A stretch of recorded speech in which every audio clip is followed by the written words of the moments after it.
Pues buenas tardes, bienvenidos a todos a un live más en su canal de Financieramente. El día de hoy tenemos una vez más a Rui Castillo con nosotros. Y bueno, el día de hoy vamos a tocar un tema interesante. Platicaremos un poquito acerca de las finanzas hacia las personas que están dirigidas un poquito más en el sector salud.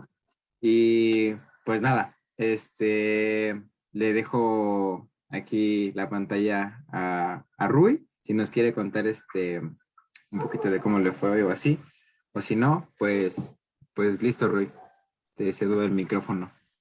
Eh, oh, Hola Alex, ¿cómo estás? Un gusto estar aquí de regreso con todo el equipo de Financieramente.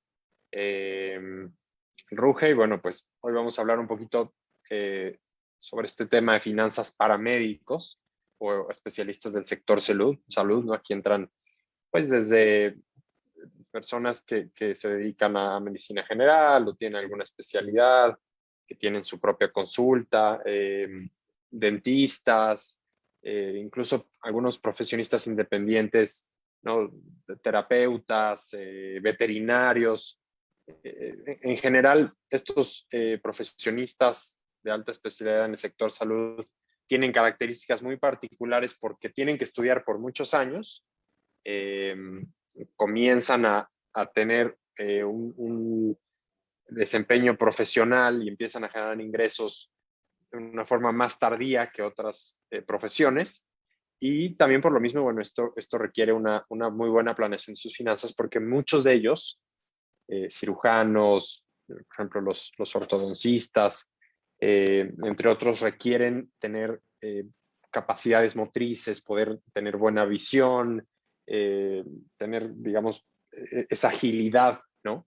Física para poder seguir trabajando, ¿no? Entonces, lo que nos encontramos es que muchos de los médicos o especialistas del sector salud llega un momento en su vida en el que pues ya no pueden seguir trabajando en eso. Entonces se vuelve bien importante planear porque voy a empezar a ser productivo, o es decir, voy a empezar a generar ingresos más tarde, ¿no? A lo mejor si soy un neurocirujano voy a empezar a ganar ingresos considerables ya en mis 30 y tantos años y tal vez para mis 60, 65 años ya deba estar yo totalmente retirado o cerca de retirarme. Entonces, es bien importante cuidar este periodo de mucha productividad para hacer una buena planeación. Nada más quiero, Alex, ¿me escuchas bien? ¿Se oye todo bien? No nos estamos trabando ni nada por el estilo. No, bueno, no, yo te escucho muy bien y sí, bueno, sin ninguna interferencia ni nada, te escuchas bien fluido. Perfecto, pues muy bien, vamos entonces a poner la presentación.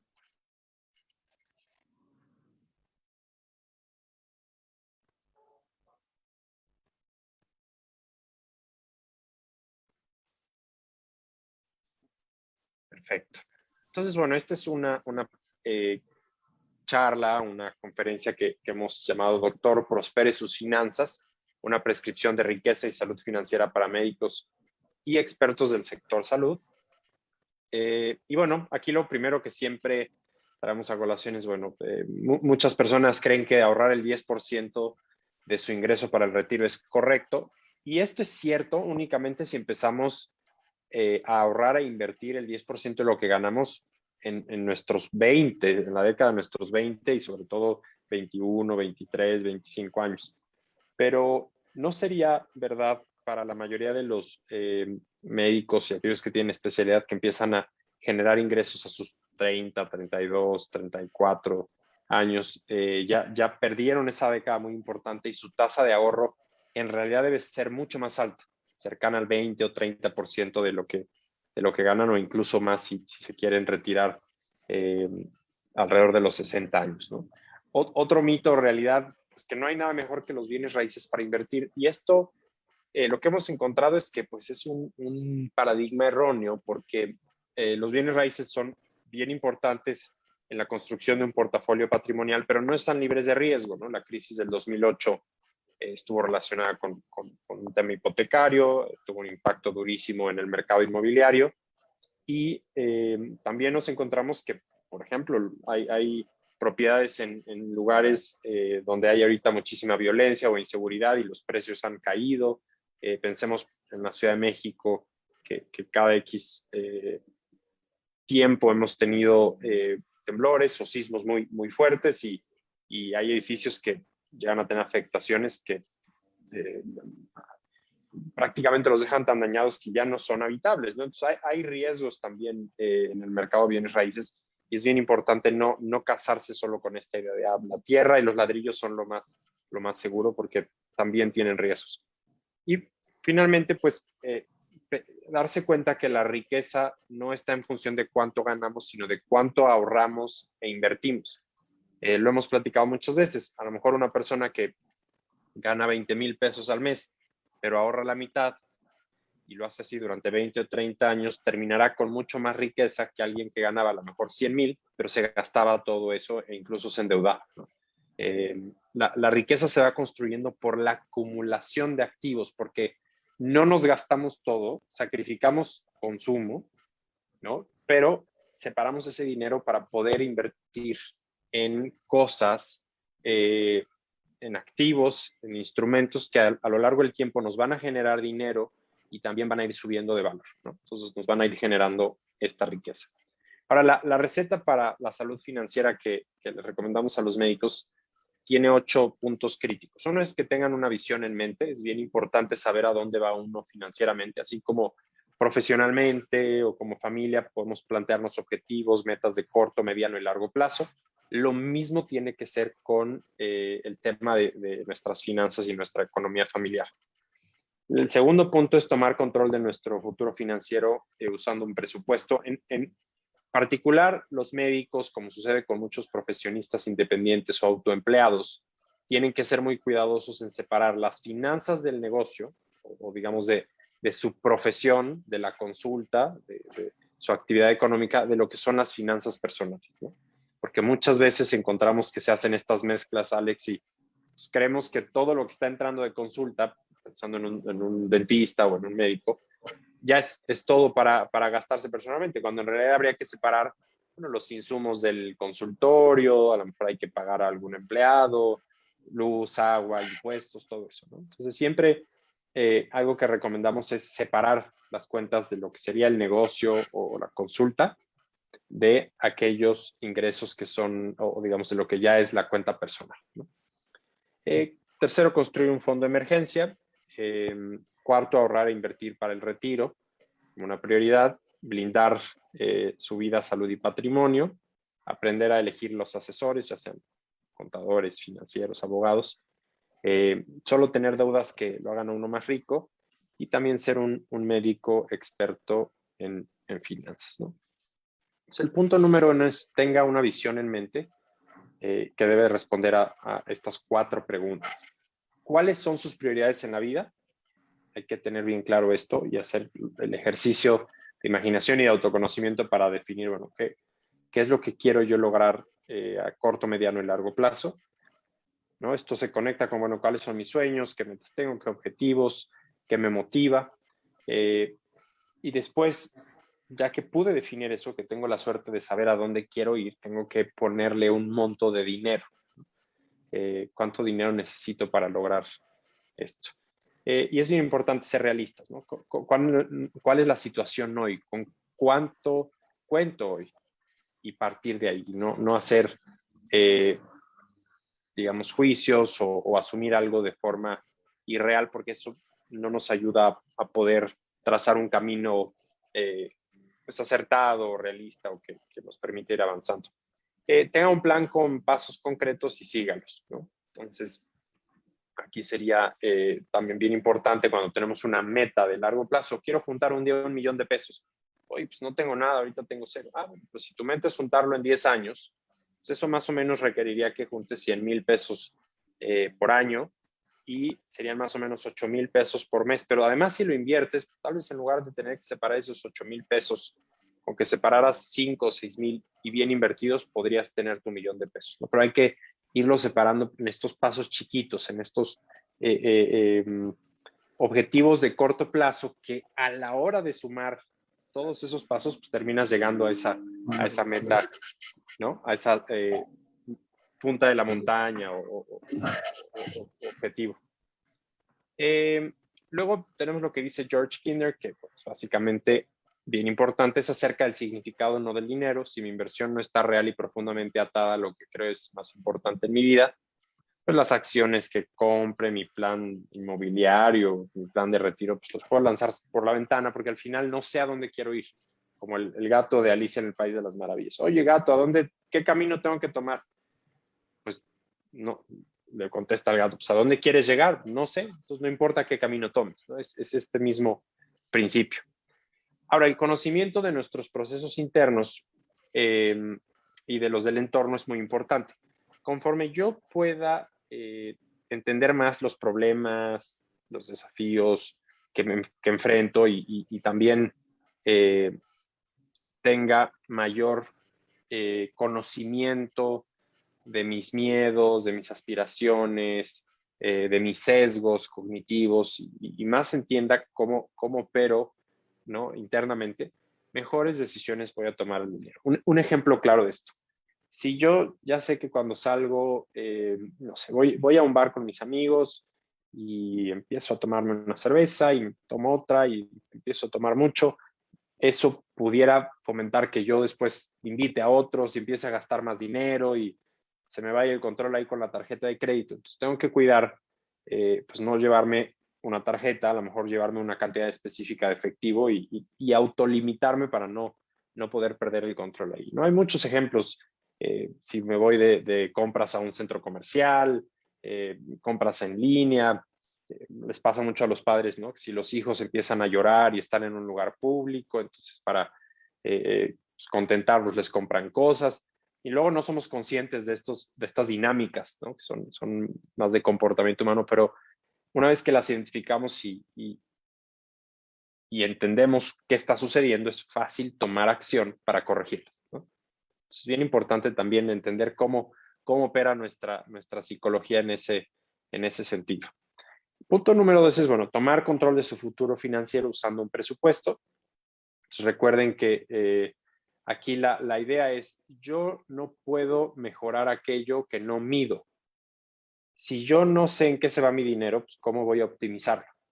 Si no me doy cuenta que me estoy gastando en salidas a restaurantes, ir al Oxxo, que si el café de Starbucks o de cosas así, se me está yendo una parte importante de mi dinero. Si no lo tengo claro, pues no puedo optimizarlo, no lo puedo mejorar. Entonces, la idea del presupuesto es poder medir, poder identificar a dónde se va nuestro dinero, pero tiene otra función muy importante. El presupuesto también me sirve como una herramienta de planeación. Es decir, yo debería usar mi presupuesto como una espada de doble filo, en el sentido que no solamente es para ir anotando en qué me estoy gastando las cosas, sino que también al inicio del mes tengo que hacer una proyección presupuestar a dónde quiero que se vaya mi dinero.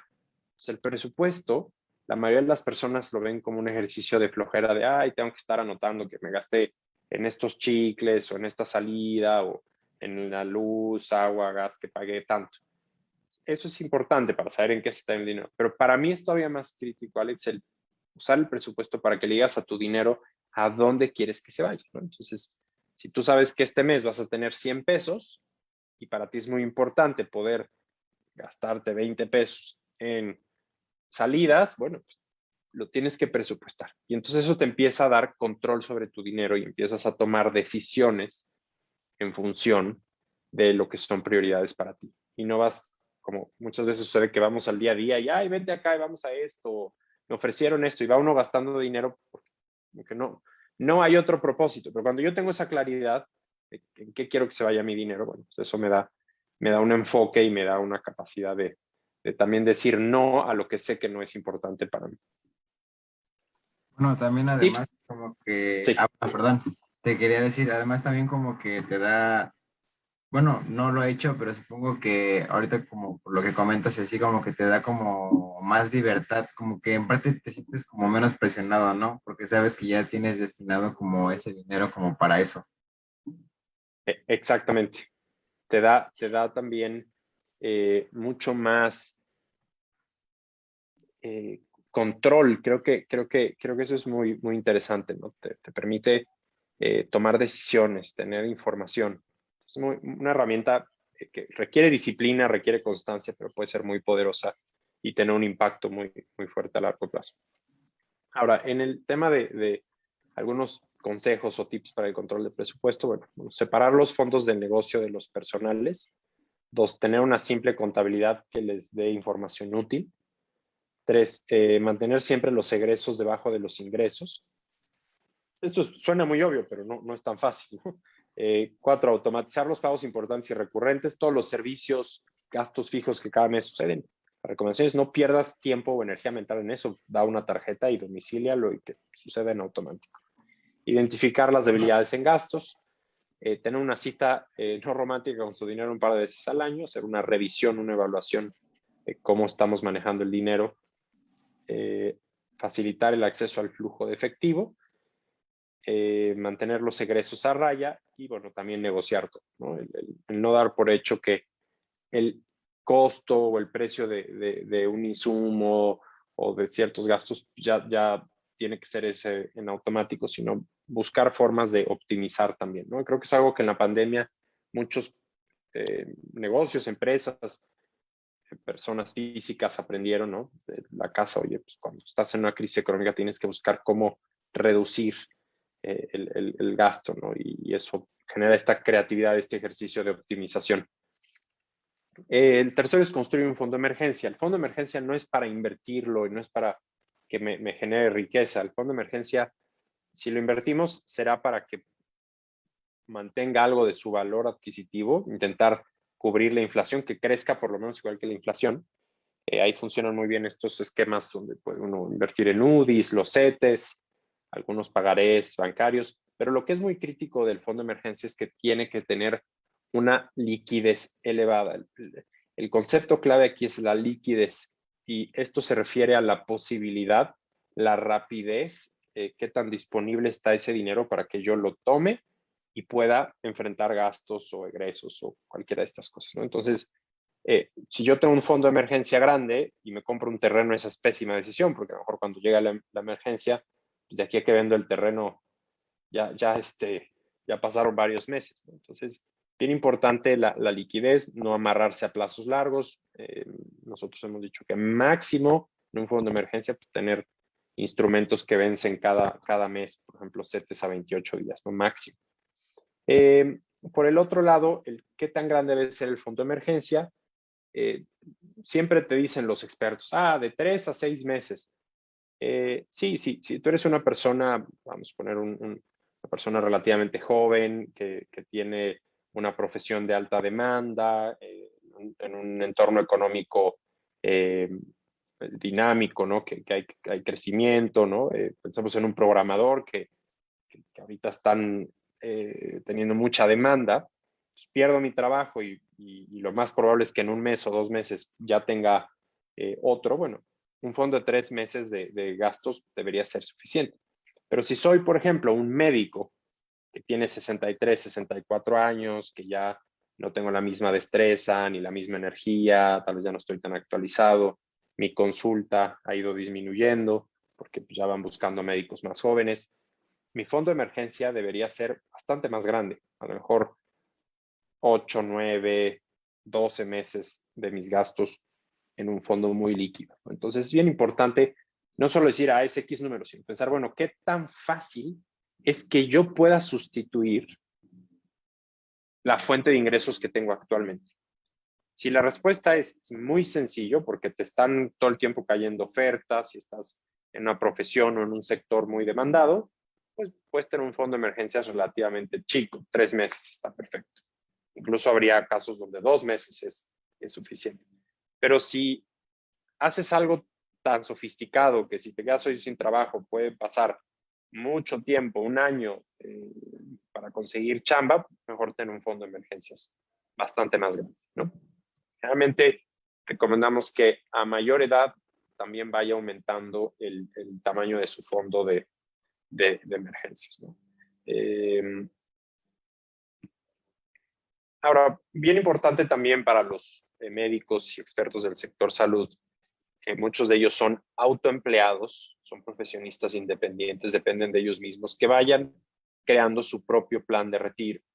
Y por plan de retiro no es abrir un Afore nada más o un plan de ahorro, uno de estos seguros para el retiro, es ir construyendo un patrimonio. Tienen que tener un plan integral sobre cómo van a ir creando un patrimonio con bienes raíces, con instrumentos financieros, a lo mejor participar de otros negocios. Es crítico que tengan una estrategia, un plan de largo plazo para que un día, si ellos ya no pueden dar consulta o ya no tienen tanta demanda como médicos o especialistas o no tienen la capacidad física, su patrimonio ya pueda sustituir su fuente de ingresos, ¿no? Entonces, entre más jóvenes empiecen, más fácil será. Como podemos ver aquí, este cálculo que hace Andy Keir, si alguien quiere juntar $1,000,000 a sus 65 años y pudiera obtener un rendimiento promedio del 6% anual, depende a la edad en la que inicia, cuánto tendría que separar por mes. Entonces, el que empieza a los 20, con que separe $361. El que empieza a los 30, tendría que separar $700. Entonces, conforme, y acá abajo podemos ver, el que empieza a ahorrar hasta los 45 años, tendría que separar ya como $2,000 mensuales para que creciendo un 6% a sus 65 años tuviera ese $1,000,000. Entonces, es mucho más fácil empezar antes y aprovechar el tiempo y el efecto del interés compuesto. Esta tablita ya la hemos enseñado varias veces, pues es el Centro de Investigación para el Retiro del Colegio de Boston. Y ahí podemos ver una persona de 25 años que se quiere jubilar a los 62, su tasa de ahorro sería del 22%, pero si se jubila a los 70 baja a un 7%, pero el de 45 años que no ha hecho nada, tendría que empezar ahorrando el 65%, Alex. O sea, pues está casi imposible, a menos que ganes un dineral. Imagínate vivir nada más con el 35% de lo que ganas, ¿no? Es bastante. dramático. Sí, sí, exactamente. Entonces, hay que estar bien conscientes de esto y las personas que hoy nos estén acompañando, pues creo que lo que deben pensar es que el mejor momento para ahorrar era hace unos años, era ayer, ¿no? Entonces, hoy no lo pueden dejar ir porque se nos va yendo el tiempo y lo que se vuelve crítico es aprovechar el tiempo para que el interés compuesto trabaje a nuestro favor, ¿no? El doctor Wayne W. Dyer dice, la lección para mí es primero págate a ti mismo. Cuando recibas tu cheque, toma un porcentaje entre el 10 y el 30% y aparta eso. En un periodo corto de tiempo serás suficientemente rico para ser financieramente independiente. Entonces, esta es la misma idea. Ahora, ¿qué se recomienda como un proyecto de retiro? No tener todos los huevos en una misma canasta. Idealmente, cuando uno se retira, debe tener un patrimonio diversificado que, por un lado, tenga bienes raíces, más o menos una tercera parte, y por bienes raíces nos referimos a aquellas propiedades que me puedan generar rentas, idealmente, ¿no? Esto puede ir desde un departamento, una casa, un local, una oficina, un consultorio, algo que rente vía Airbnb y que me esté generando estos ingresos. Por el otro lado, ¿no? Tener también una parte en activos financieros. En activos financieros entran acciones, bonos, dinero en la Afore, si tengo alguna pensión del IMSS o el ISSSTE, seguros, fondos de inversión, todos estos instrumentos, algún fideicomiso, cosas por el estilo, que suelen ser mucho más líquidas que los bienes raíces. Y finalmente, otra tercera parte en negocios, que no necesariamente son negocios que yo administre, pero a lo mejor a lo largo de los años de mis ahorros también voy invirtiendo. Esta es la que más riesgo tiene, hay que tener cuidado, pero voy buscando con quién invertir. A lo mejor tengo un amigo que es restaurantero y lo hace muy bien, tiene mucho éxito, y un día con nuestros restaurantes me vuelvo un inversionista, ¿no? Un socio inversionista. Esta gráfica nos gusta mucho porque muestra la relación entre el trabajo y rendimiento para diferentes tipos de inversiones, ¿no? Entonces, del lado izquierdo encontrarán los que pierden dinero y del lado derecho los que son mejores para generar retornos. En la parte superior están los que casi no quitan tiempo, requieren poco esfuerzo, y los de abajo son los que requieren muchísimo trabajo, ¿no? Entonces aquí lo que vemos es, por ejemplo, los que están en la esquina superior derecha son los que me quitan menos tiempo y me permiten generar más retornos. Tenemos ahí, por ejemplo, los fondos indexados que nos encantan.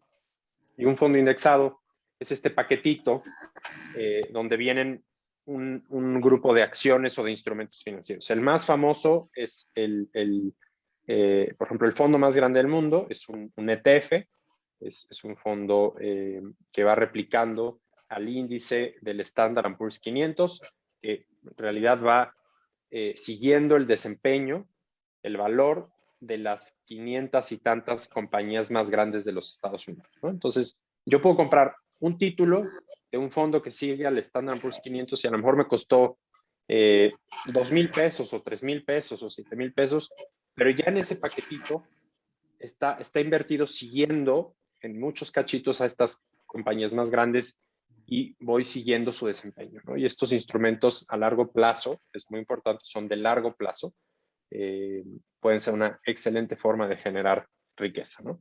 Por Oye, ejemplo, Roy, sí, sí, Alex. una pregunta. Ese que mencionaste, entonces, al comprar el paquetito, es como si fueras como accionista de las diferentes empresas y después esas Exacto. empresas. ¿Cuándo? Ah, ok. Ok. Una forma muy simple en la que les explico qué son fondos indexados, a lo mejor peca de simplista, pero creo que ayuda a entenderlo, es, imaginemos que vamos al súper y queremos comprar las 20 frutas y verduras que más se están vendiendo en el mercado, ¿no? Digo, híjole, ok, pues no, a ver, y quiero comprarlo proporcionalmente, ¿no? Tengo 1,000 pesos y quiero comprar, si de todo lo que se vende, el 10% son fresas, pues tengo que comprar 100 pesos de fresas, ¿no? Y si el kiwi es el 2%, pues compro dos. Es muy complicado, ¿no? Yo tengo que estar viendo qué porcentaje ocupa cada fruta y verdura y entonces estar comprando y pesando y me voy a llevar ahí horas haciendo eso. Pero de pronto me dice el súper, oye, no te preocupes, nosotros tenemos esta canasta, este cesto, donde encuentras ya, aquí nosotros ya acomodamos, hicimos la chamba por ti y ya está aquí el 10% de fresas y el 2% de kiwi, tanto de zanahorias. Entonces yo lo único que voy es y compro mi canasta. Y solo tuve que hacer una operación. Compré esta canasta, pero dentro de mi canasta hay fresas, hay kiwi, hay plátanos, hay manzanas, etc. Lo mismo sucede cuando compro el título de un fondo de inversión, puede ser un ETF o un fondo mutuo que sigue a un índice. Estoy comprando esta canasta que internamente pues a lo mejor tiene acciones de Apple, de Google, de Facebook, de Johnson Johnson, o si por ejemplo es uno que replica el IPC en México, pues va a traer a Walmex, a Peñoles, a América Móvil, a Bimbo, ¿no? Todas las compañías grandotas de México. Entonces es una forma muy eficiente de invertir y ya estar diversificado, porque acuérdense que el problema cuando yo compro acciones en directo o acciones específicas en empresas es que tengo un riesgo mucho más alto porque me la estoy jugando todo con esa compañía. Eso tiene un riesgo muchísimo más alto que si yo distribuyo el mismo capital entre 50 o 100 diferentes compañías, ¿no? Entonces, eso es lo que nosotros recomendamos. Y realmente quita muy poco tiempo y se puede automatizar. A diferencia de la inversión inmobiliaria, que fíjense cómo también está en el segmento de alto rendimiento, pero es mucho más trabajo. Pregúntenle a alguien que tiene varias propiedades que renta, que hay que estar pagando impuestos, que si hay que hacer reparaciones, que si el inquilino ya no pagó, es mucho más trabajo, ¿no? Entonces, lo ideal sería tener una diversificación. Oye, dinero en los CETES o en el pagaré bancario está aquí. Va a pagar poco rendimiento, no me quita tampoco esfuerzo, pero pues no me va a generar riqueza. Tener mi propia casa. No es tan buen negocio tener propia casa porque muchas veces lo compramos a crédito, muchos intereses, gastamos de más porque además se vuelve un tema emocional. Cuando uno compra su primera casa o su primera vivienda, lo vuelve más un tema sentimental, por así decirlo, ¿no? No tanto como un negocio. Por ejemplo, hemos hablado mucho de buscar instrumentos dolarizados, ¿no? Piensen que hace 10 años estábamos en 12 pesos por dólar, hoy estamos como en 20. Entonces, también es bueno diversificar. No en las divisas, todas las monedas pierden valor por la inflación, pero sí hay monedas que tienden a mantener más su poder adquisitivo que otras, ¿no? Entonces, esto es interesante. A lo mejor un ejemplo extremo de esto podría ser algunas criptomonedas, ¿no? Que han ido subiendo de valor, pero bueno, es un tema más oscuro, ¿no? Que generaría mucho debate. El punto 5, Alex, es blinde su vida, salud y patrimonio. Y esto tiene que ver con la contratación de seguros. Mucha gente dice, no, los seguros no pagan. Yo que estoy en este tema patrimonial he visto muchos casos de personas que gracias a que tenían seguros no tuvieron que pagar una cuenta de 2 o 3 millones de pesos del hospital privado y nada más tuvieron que pagar el 10% de eso, topado a un monto. Casos de choques, daños materiales que les han cubierto los seguros. Me han tocado también casos de fallecimientos y que tenían seguros de vida y gracias al seguro de vida sus familias pudieron mantener su calidad de vida. Entonces, lo que es importante es entender el instrumento, entender las condiciones generales, buscar buenos agentes de seguros o asesores profesionales y conocer lo que estamos contratando y cuál es la letra chiquita, ¿no? Es lo que muchas veces falla. Pero en general, la idea es, tengo que pagar una cantidad de dinero hoy, una prima, un costo por ese seguro, que yo sé cuánto es, ¿no? Yo sé cuánto pago del seguro de gastos médicos mayores o del seguro de vida, a cambio de que si sucede un evento catastrófico, que pudiera incluso acabar con mi patrimonio o acaba con mi vida y yo soy el que genera, o yo soy la que genera, por ejemplo, una madre soltera que genera los ingresos para sus hijos, pago algo que conozco y que puedo controlar a cambio de la seguridad de que si sucede ese evento catastrófico, va a haber una cobertura, va a haber un cierto nivel de protección, ¿no? El seguro de vida, por ejemplo, hay un instrumento que nos encanta que es el seguro de vida temporal o puro, a término le llaman, y es un seguro muy barato que puedo contratar por 10, 15, 20, 30 años en diferentes modalidades, y a lo mejor por sacar 5 o 10 millones de pesos de seguro de vida pago 1,000, 2,000, 3,000 pesos mensuales, ¿no? Y es muy razonable a cambio de toda la protección que me da y yo tengo la tranquilidad que si me muero, esa cantidad de dinero va a llegar a mis beneficiarios, ¿no? Entonces es bien importante también tener esta cobertura de riesgos y ser más bien preventivos. Es mucho más fácil tomar medidas de previsión que de corrección, ¿no? Sí, sí, sí. El punto número 6, Alex, sería aprenda a elegir a sus asesores.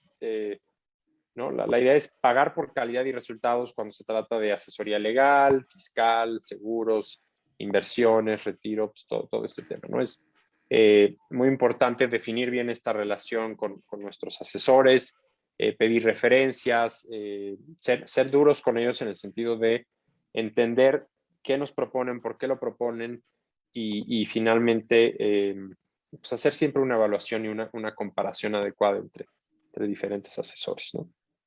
Oye, Rui, y por ejemplo, Sí. en respecto del 6, ¿qué opinas o sea, que los asesores sean como más del sentido familiar y no tanto como contratados? O sea, creo que muchas veces cuando son familiares, pues eso puede generar más conflictos. Creo que puede resultar tanto para bien como para mal, ¿no? Muchas veces es como, tengo un colega que se dedica más al tema de seguros, en específico seguros de gastos médicos mayores. Es un amigo y me decía, es que me encuentro muchas veces que llega alguien que me dijo, es que yo le compré mi seguro de gastos médicos a mi primo o al amigo de mi hermana, ¿no? Por este tema más familiar, más cercano. Lo hacen más por este compromiso social, pero no era alguien ni con experiencia, ni con tal vez la infraestructura, eh, ni con los conocimientos, y finalmente eso termina saliendo caro, ¿no? Entonces, nosotros sí creemos que, pues ni modo, que a lo mejor le podemos ayudar de alguna otra forma a este familiar o amigo, pero lo ideal será ir con quien tiene las mejores calificaciones, ¿no? Quien tenga la experiencia. Creo que esto es muy, muy importante, Alex.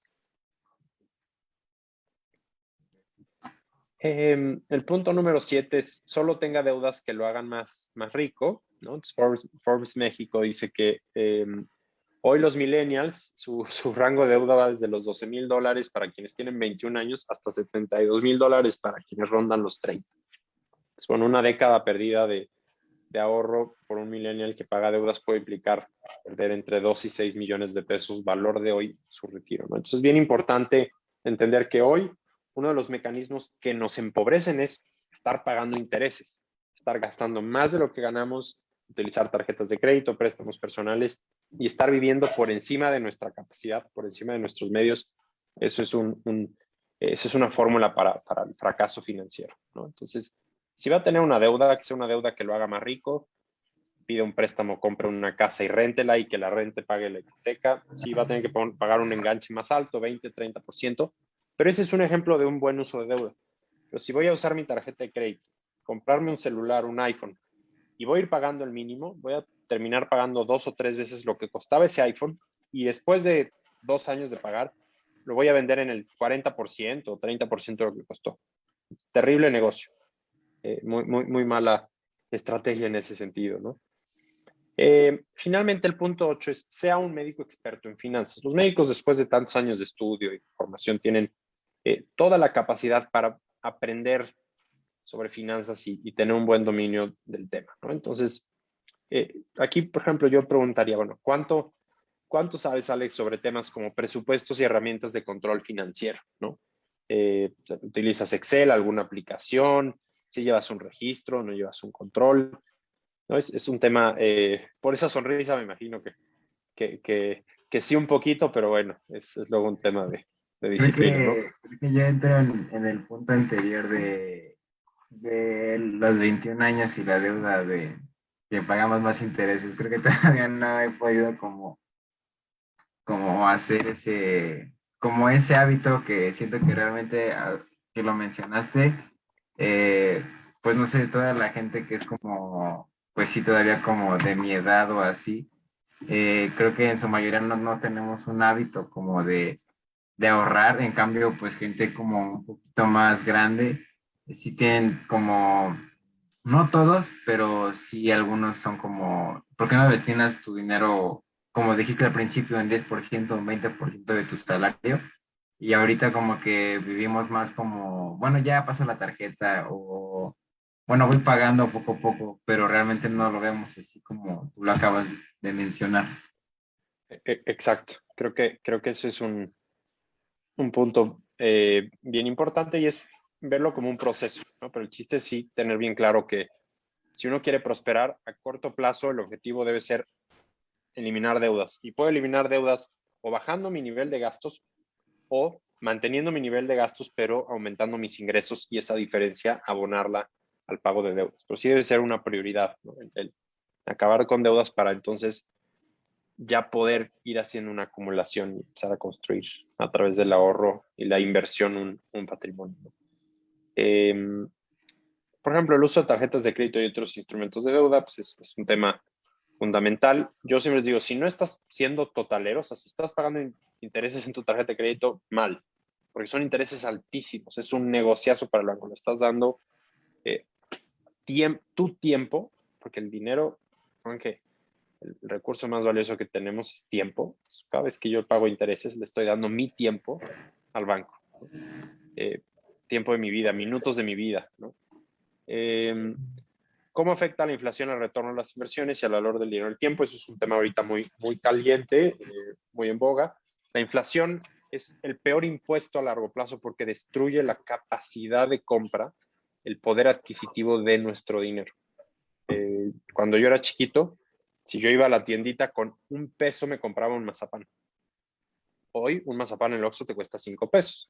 Estamos hablando que es una inflación del 500%. O sea, necesito 5 veces más pesos para comprar un mazapán. Y con eso lo podemos ver en un montón de bienes y servicios, ¿no? Es bien importante estar consciente que tenemos que invertir nuestro dinero y nuestros recursos para no solo compensar la inflación, sino además ganarle y entonces que eso nos vaya generando riqueza, nos haga más ricos.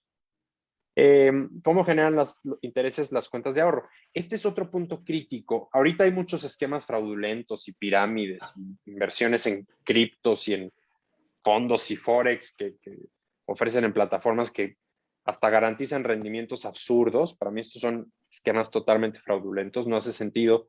Si el hombre uno de los hombres más exitosos y ricos del mundo, Warren Buffett, ha logrado hacer crecer su capital, su dinero a un ritmo del 14, 15% anual. Uno de los top 5 hombres más ricos del mundo, Alex, ¿cómo es posible que pronto una compañía que se inventó hace 2 años me diga que garantiza 15, 20% mensual, cuando el hombre más rico del mundo está ahí por crecer 15% anual? O sea, es absurdo, no tiene ningún sentido. Mucho cuidado con eso.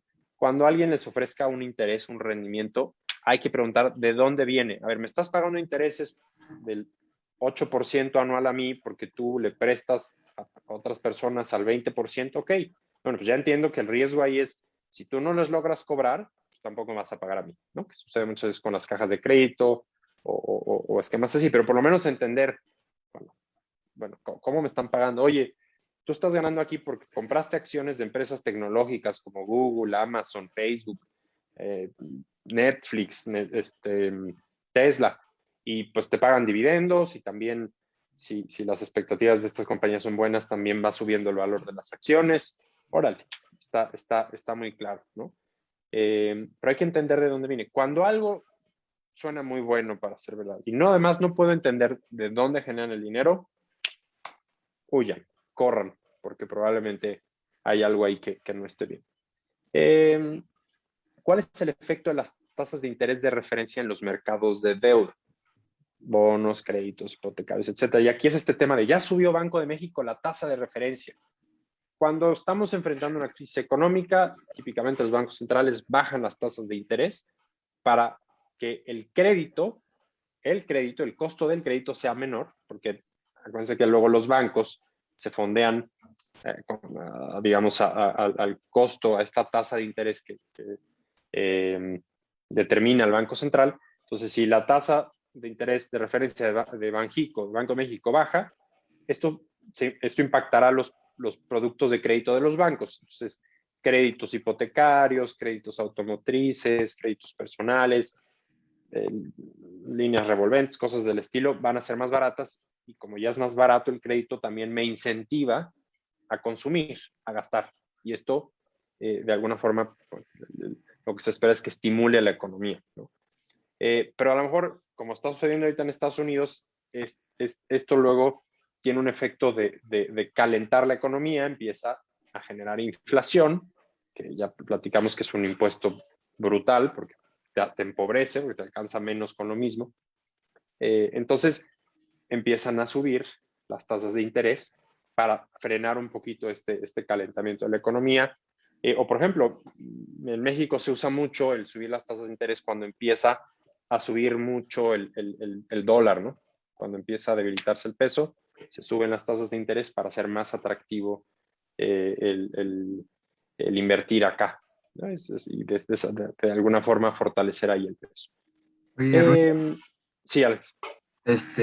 bueno, ahorita que mencionaste eso de que, bueno, es que siento que cuando pasó lo del COVID, bueno, que estaba un poquito más la pandemia, pues fue cuando, bueno, yo empecé a ver que mucha gente empezó como a estrenar carros o porque empezaron a sacar como muchos créditos o cosas así.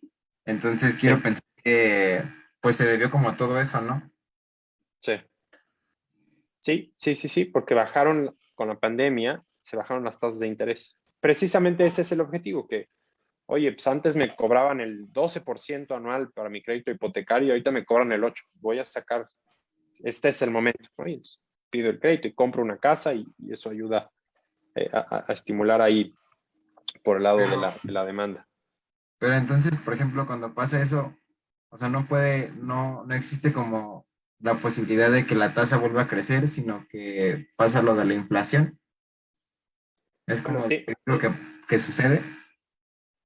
no necesariamente, porque un caso de estudio al respecto es en 2008, con la crisis de 2008, la Reserva Federal no solamente bajó en Estados Unidos, no solo bajó la tasa de interés, sino que además se puso a imprimir dinero, literalmente. O sea, llenó el mercado de dólares, y muchos esperaban inflaciones brutales, pero como esto no llegó consumidor final, sino se quedó mucho a nivel empresas, corporaciones. Lo que terminó esto fue impulsando eficiencias en el sector productivo y entonces en lugar de subir los precios, bajaron, ¿no? El problema ahí a largo plazo pues, se plantea es que también esto va teniendo un impacto en la rentabilidad de las empresas, ¿no? Que eso pues, puede llegar a ser, porque van bajando los precios, entonces también sus márgenes disminuyen. Ahorita volvieron a hacer lo mismo con la pandemia, pero esta vez sí está habiendo un fenómeno inflacionario, porque además de esta inyección de dinero y bajar las tasas, se conjugaron otros factores como pues, ahorita el tema del transporte, de logística, hay muchísimos retrasos, este tema, por ejemplo, de los chips, ¿no? Que no hay escasez, porque las líneas de producción se vieron dañadas y afectadas, ¿no? Entonces, tuviste un golpe no solo del lado de la demanda, sino que del lado de la oferta también, ¿no? Muchos sectores productivos, pues desde que paraban las plantas, dejaban de trabajar, cosas por el estilo. Entonces, también eso está empujando duro el tema inflacionario. Y eso es muy peligroso, porque si se sale de control, es precisamente lo que deshace países como sucedió con Venezuela. Argentina le ha hecho mucho daño, ¿no? Hay algunos ejemplos. Bueno, en México lo sufrimos mucho en los 70s y 80s. Te genera mucha pobreza. Es un problema muy serio de la inflación. Uno de los, el freno de mano es empezar a subir las tasas de interés para intentar calmar ese calentamiento, ¿no?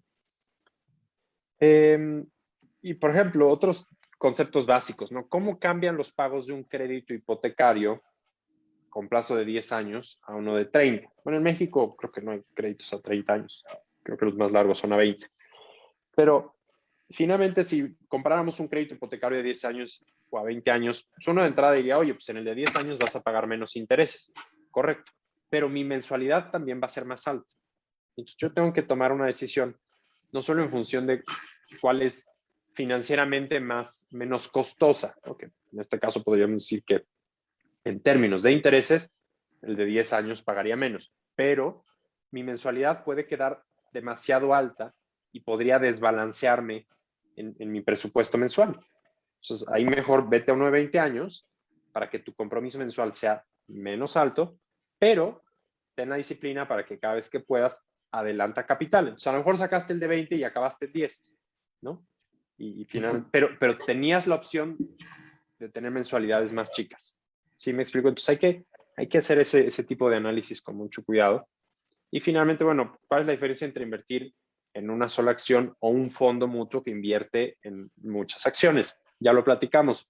En lugar de que vaya al súper, compre todo lo que tengo en fresas y le apuesta a las fresas, que a lo mejor tiene un colapso o sale ahí un drama de cisticercos, no sé qué, y se desploma el precio de las fresas, pues si tenía 10% en fresas, 10% en manzanas, 10% en plátanos, 10% en lechuga, 10% en berenjenas, esa diversificación me protege y de todos modos a largo plazo me puede generar muy buenos retornos, ¿no? Entonces, para la mayoría de las personas que nos están viendo, la audiencia que no son, digamos, expertos en inversiones o se dedican a eso profesionalmente, lo que los expertos sugieren es invertir a largo plazo en este tipo de instrumentos, ¿no? Que van replicando mercados accionarios. Bueno, hay algunos casos interesantes, por ejemplo, estos de la señora y el señor Frugalwoods, que son este grupo de millennials en Estados Unidos, Europa, creo que empieza a haber ya algunos en América Latina, que durante los primeros 10, 15 años de su vida productiva ahorran muchísimo, ahorran el 50, 60, hasta el 70% de lo que ganan, se vuelven muy frugales, muy austeros, pero lo que sucede es que cuando ya pasan esos 15 años de estar ahorrando el 60, 70% de lo que ganan, acumularon suficiente patrimonio para poder mantenerse con eso, ¿no? Está viendo estos casos de parejas, matrimonios, familias en sus 30, 35, 38 años que dejan su trabajo y se ponen a hacer otro tipo de actividades porque ya tienen tal patrimonio que ya eso los mantiene. Entonces eso es muy interesante, pero requiere lo que dijimos al principio, tener una visión clara, saber qué quiero, ¿no?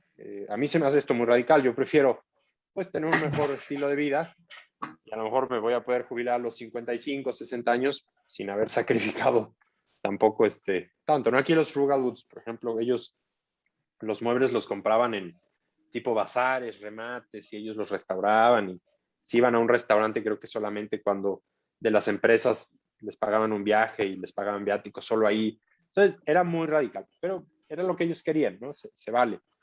El chiste es tener esa claridad y poder definir. Y recordar, pues en México es urgente generar riqueza. Vean estas gráficas, pirámides poblacionales. Vamos hacia el 2050, teniendo la mayor parte de la población en edades de retiro, y va a estar canijo. Por eso se cambió el sistema de seguridad social de las pensiones que garantizaba el Estado, ahora las AFORES, cuentas individuales, donde pues ya no te lo garantiza el Estado, depende de lo que tú ahorres y juntes, pues si te va a alcanzar o no.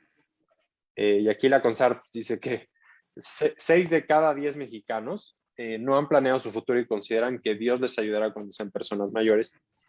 Y un 49%, es decir, 1 de cada 2 mexicanos creen que sus hijos verán por ellos cuando llegue ese momento, ¿no? Entonces, además, no solo le echamos la bronca a Dios, sino que a los hijos es a quien apostamos que nos puedan mantener, y entonces se vuelve un círculo vicioso, ¿no? Porque entonces ya una generación se va a volver carga para la que sigue, y eso no va a permitir que la que está debajo pueda también acumular, y entonces eso es un círculo ahí, en lugar de virtuoso se vuelve vicioso, ¿no?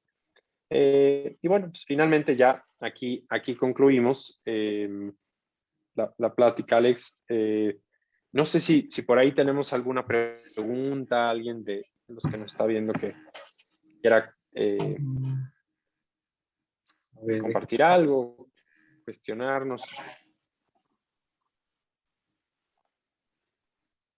déjame revisar a ver si hay algún...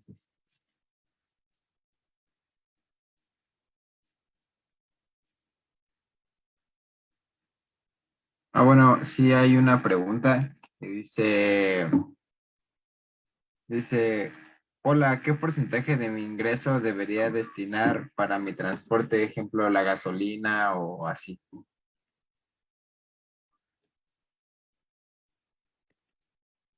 ¿Qué porcentaje de su ingreso debería destinar al transporte? Como, pues sí, en lo que se mueve o, bueno, supongo que se refiere como a eso. O sea, en realidad no hay un porcentaje correcto, ¿no?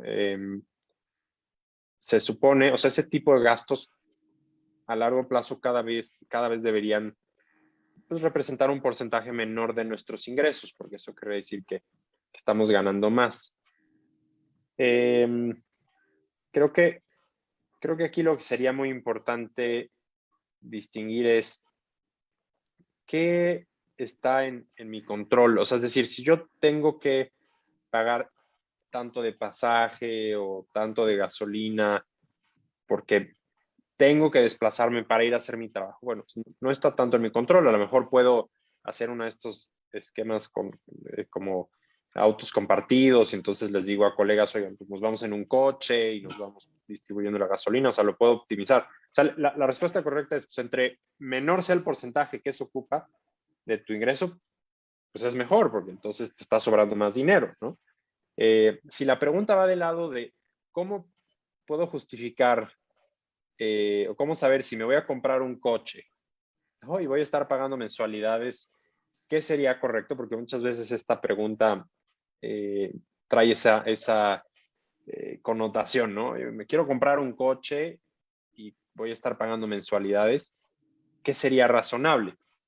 Y lo triste es que en México hay personas que se gastan el 30, 40, 50% de lo que ganan en la mensualidad de su coche. Eso es, en mi opinión, terrible y muy irresponsable. No creo, o sea, de hecho se aconseja que nunca tengas del 100% de lo que ganas, que nunca se vaya más de un 30, 35% en compromisos fijos tipo deudas y demás, ¿no? Entonces, yo intentaría que no pasara de un 10, 20%, así ya muy extremo, de lo que gano,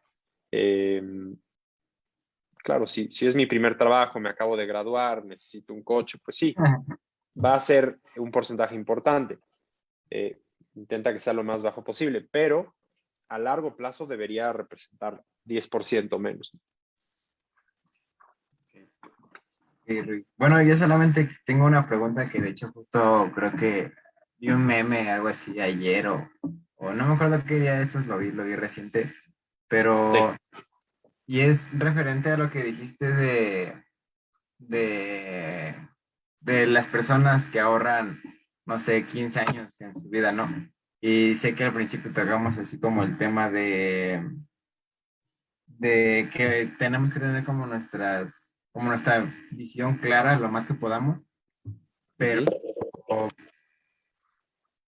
pero siento que es como esa pequeña línea entre o ahorro o tal vez me doy como un poquito más de flexibilidad en, pues como para comprar cosas, salir a comer o esas cosas, o se puede Sí. llegar como a un balance, o crees que a fuerzas tengo que tomar como alguno de los dos caminos.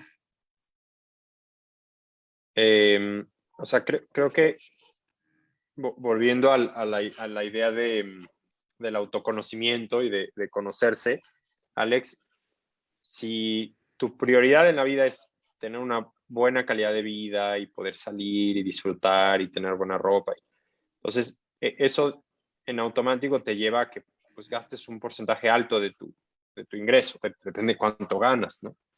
Eh, también se habla mucho de que hoy gastamos dinero que ni tenemos para aparentar o poder vivir un estilo de vida que correspondería a alguien exitoso, próspero, ¿no? Entonces, estamos sacrificando el presente más bien al revés, estamos sacrificando el futuro, ¿no? Estamos ya endrogándonos hacia el futuro para hoy intentar vivir esa ilusión. Entonces, eso también es muy, muy peligroso. Eh, yo creo mucho en el equilibrio. Yo creo que hay años en la vida en los que uno tiene que sacrificar, ¿no? Eh, los primeros años de nuestra vida productiva, típicamente uno gana poco. O sea, hay muchos recién graduados, ¿no? Todos los años salen un montón de nuevos profesionistas o técnicos o personas eh, que se van formando de algún tipo de profesión u oficio y pues eso abarata finalmente ese trabajo, pero si uno se va especializando y va desarrollando experiencia y tiene movilidad y va buscando crecer profesionalmente para poder aportar más valor, eso también se debe digamos, eh, notar en ingresos mayores. Ahora, no, tampoco es una carrera para ganar montos altísimos o el infinito.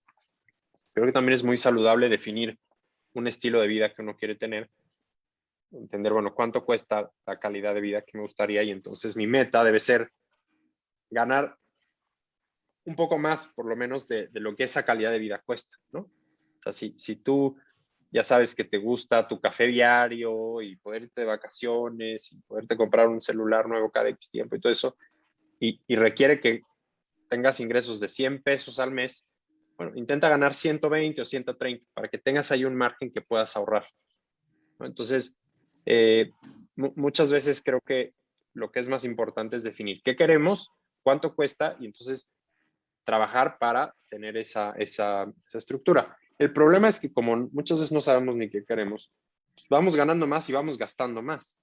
Eso es terrible porque eh, sucede con muchísimas personas, ¿no? ¿No? El día que gane tanto, voy a ahorrar muchísimo y voy a invertir, y llega ese día que están ganando ese monto y siguen gastándoselo todo, ¿no? Son estas trampas pues, conductuales o cognitivas. Entonces, por eso también insisto en el tema del presupuesto, ¿no? Tú tienes que definir qué son prioridades para ti. Eso es lo triste de la economía, ¿no? Así se define la economía como ciencia social, ¿no? Es el estudio de la escasez, ¿no? Cómo administras recursos limitados para satisfacer necesidades ilimitadas. Entonces, no puedes tener todo, tienes que priorizarlo y además, si quiere uno sembrarse el futuro, tienes que priorizar lo que quieres hoy, pero también dejando un margen, un remanente para que eso lo inviertas para un mejor futuro, ¿no? Muchas gracias. No, con todo gusto, Alex. Y Pues gracias a todos los que nos vieron hoy. sí, bueno, iba a revisar si había como otra pregunta. Bueno, todavía, bueno, agradecieron la última respuesta que diste de la otra persona. Y hay una que dice, hola, si una casa no es una muy buena opción de inversión, ¿cuándo debería pensar en adquirir una? Esa es una gran pregunta. Tener tu propia casa puede ser un buen proyecto de seguridad cuando te vas a retirar, porque ya en el retiro, pues no quisiera uno estar retirado y ya tal vez no tiene la capacidad para generar ingresos y no tener una casa propia, ¿no? Entonces yo en ese sentido creo que cuando uno se retira ya debería tener su propia casa. Entonces, si la mayoría de los créditos hipotecarios hoy son a los 15, son de 15, 20 años, yo me preocuparía más por tener mi propia casa en mis 40, 45 años. Más o menos pensando en que ya para entonces tengo otros ahorros, otras inversiones, pero no compraría la casa en la que vivo desde mis 25, 28 años, como lo hacen muchas personas, 30 años. Sí compraría una casa a mis 30 años, pero pediría una hipoteca para comprar una casa, un departamento que voy a rentar. O sea, lo haría como un negocio, más que como, ya quiero mi casa donde vivir. Esa es la diferencia, ¿no? Entonces, sí creo que hay que planear tener tu casa en la que vas a vivir, pensando que cuando te retires ya esté. Y claro, también si ya estás en tus 35, 40, 45 años, estás teniendo mucho éxito y muchos excedentes y bueno, por supuesto que es muy buen momento. Lo que creo que no es aconsejable es lo que está sucediendo con muchos pequeños y medianos empresarios, profesionistas independientes, empleados, colaboradores, asalariados que 28, 29, 30 años, 33 años y juntan un poquito de dinero y el banco que ya sabe que tienen sus nóminas cada quincena y órale, pone el 10% y te presto y como la diferencia entre el costo del crédito y el rendimiento de las propiedades es alto, si yo voy por la casa o digamos el departamento que pago 6,000 pesos al mes, lo compro con un crédito y doy el 10% de enganche, no voy a pagar los 6,000 pesos de renta. Voy a estar pagando 8, 9, 10,000 pesos de la hipoteca por los intereses. Pero aparte tengo que pagar prediales, aparte ya tengo que estar yo encargado de las reparaciones. Entonces, de esos 6,000 que me preocupaba para pagar la renta, ahora muchas veces llega a ser, por el mismo lugar pago el doble y no estoy ganando más. No es como que mi jefe me dice, oye, decidiste comprarte una casa, te voy a subir. No, para nada. Entonces, es en este desbalanceo, en cómo suben los gastos cuando compramos nuestra propia casa que a muchos los empieza a desbalancear y empieza a generarles problemas y se van endrogando y se vuelven a pesadilla. Entonces, creo que la forma más fácil de responder la pregunta es, yo compraría mi propia casa en el momento en que tenga el respaldo y la solvencia y la capacidad de enfrentar muy bien ese compromiso, ¿no? Y si es donde voy a vivir, no me preocuparía tanto al principio, más usaría ese crédito hipotecario para hacer negocio, para encontrar oportunidades de irme. O sea, esta idea, ¿no? De pago 20, 30% enganche y con el crédito compro esta propiedad y la renta, o sea, rento el departamento y me paga la hipoteca, eso es maravilloso. No se puede como en Estados Unidos, que es con 10%, pero a lo mejor si poniendo un 30% de enganche se puede lograr si uno hace una buena búsqueda de una buena oportunidad. Ok, Luis. Bueno, pues creo que ya no tenemos más preguntas. Entonces, creo que, no, pues la verdad, agradecerte mucho. La verdad es de que, bueno, al menos yo sí pregunté como algunas cosas que tenía como hay unas dudas y sí me llevo como algunos consejos. Espero pues poder llevarlos a cabo pronto. Qué bueno, Alex. Y bueno, pues nada, creo que a todos nos aportaste mucho el día de hoy. Y pues nada, agradecerte por tu tiempo y por todo lo que nos aportaste el día de hoy. Muchísimas gracias, Alex. Agradezco a todos los que nos acompañaron hoy. Espero que no se hayan aburrido. Obviamente a Ruja financieramente. Y bueno, recordarles que que tengan un buen futuro financiero, que está en sus manos tomar buenas decisiones hoy y que si además son proactivos y toman la decisión, en cuestión de meses su vida financiera puede tener un giro brutal y para bien. Entonces, yo los motivo a que no crean que las circunstancias los definen, sino que ustedes, a través de tomar buenas decisiones y de actuar, entiendan que pueden cambiar para bien su entorno, su comunidad y su propio futuro. Pues muchas gracias, Roy. A ustedes, buenas noches.